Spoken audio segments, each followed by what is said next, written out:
reklamo sa napakaraming mga netizens na nagreklamo online na kung saan sila ay umutang and then nung na-delay daw sila ng bayad o hindi sila makapagbayad agad-agad, they are being threatened, bodily harm, papatayin, tinatawagan yung kanilang mga kasamahan, hinaharas sila sa work. So many things being done at nagugulat na lang sila. Lahat ng mga personal information nila nakakarating na sa iba't ibang tao na talagang harassment ang feeling nila.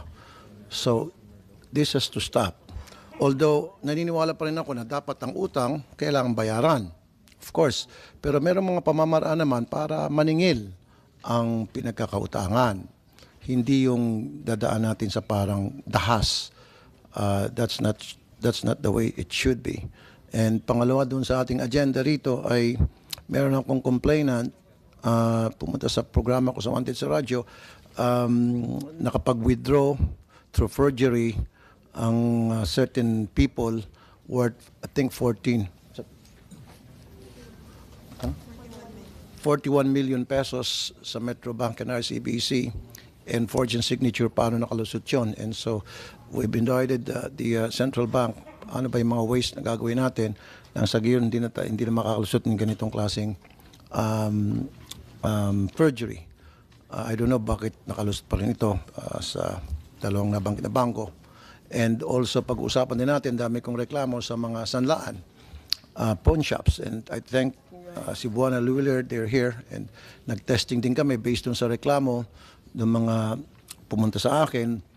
Pag nagsasanla sila, may butas na raw yung kanilang alahas or kulang ng timbang or naputulan na,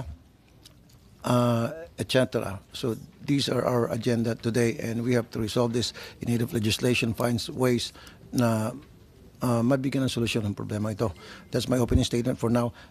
Sen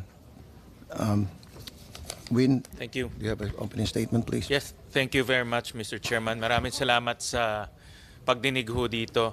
In fact, matagal na ho itong problemang ito at nagpapasalamat po ako sa inyo at binigyan nyo ng oras itong issue na ito. Yung mga gustong umutang, pwede naman umutang pero importante magbayad. Diba ho? At bago umutang, importante rin na alam natin o alam ng umuutang na meron silang kakayahan na magbayad. At kaya importante rin po na masabi natin dun sa mga umuutang na responsable nila na bayaran yung inutang nila.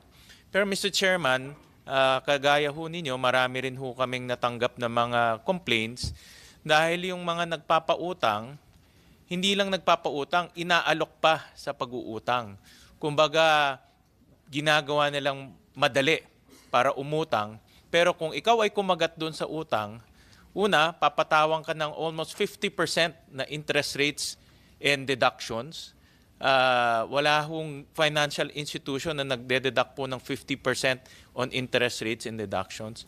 And pangalawa, isang araw ka lang hong hindi magbayad, katakot-takot na pananakot, kagaya ng sinabi nyo ang ginagawa.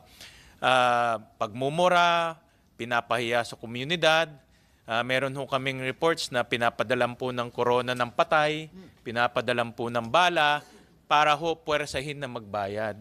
Mr. Chairman, with your permission, may mga konting slides. Pero bago niyan, Senator Win, with your indulgence, I'd like to acknowledge online the presence of Senate President Chis Cordero.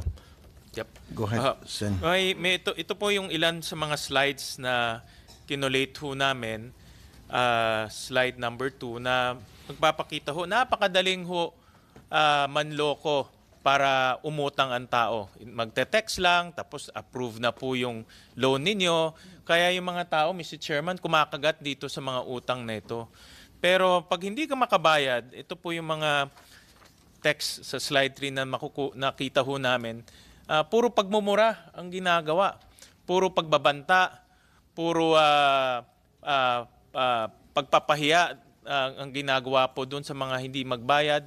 Minsan, isang araw lang ho hindi nakabayad, katakot-takos na pagmumura at pagpapahiya. Kaya Mr. Chairman, dahil ho dito sa mga ganito, nag-file nga ako ng bill, ang tawag ho dito yung Fair Debt Collection Act, kung saan importante rin na maningil at karapatan rin po ng mga nagpautang na maningil.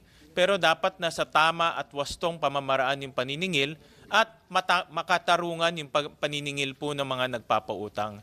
Hindi ho natin sinasabi na wag na magbayad yung mga umutang. Ang sinasabi lang ho natin, dapat makatarungan, wasto at legal yung pangongolekta. Hindi ho yung pananakot at pagbabanta po sa buhay. Kaya Mr. Chairman, maraming salamat dito sa hearing na ito. It's about time that we conducted this hearing dahil talagang marami ho tayong mga kababayan na naloloko. Actually, gusto lang umutang pero nga dito sa pagte-text ho nila, naloloko sila sa pag-utang at pag nakautang na ho sila, kumbaga natatrap na sila ho doon at dahil nga sa laki ng utang na sa laki ng kaltas doon sa utang ho nila, hindi na sila makawala doon sa utang, paikot-ikot na lang ho at hindi na sila nakakawala sa kanilang dapat bayaran. So maraming salamat, Mr. Chairman. Thank you. At gusto ko lang may dagdag dyan, Senator Win. On top of those things that we've mentioned, yung modus nila kung paano maningil, kasama na rin dyan ay yung pananakot na meron ng warrant of arrest. Nakita ko nga dun sa post, yung iba nagpapanggap pa na sila daw ay police at pupunta na, sila ay taga-NBI, sila ay may kamag-anak na governor, etc. etc. So, nagpapanggap. And then, yung mga personal information ng umutang, nakakapagtaka paano na ipasa sa mga katrabaho, sa mga kamag-anak. So, grabe na talaga ito. And this has to stop. Now, my first question now is with the SEC. Do we have somebody from SEC? And your name po, Madam? Please state your name again. Good afternoon, ladies and gentlemen, Senators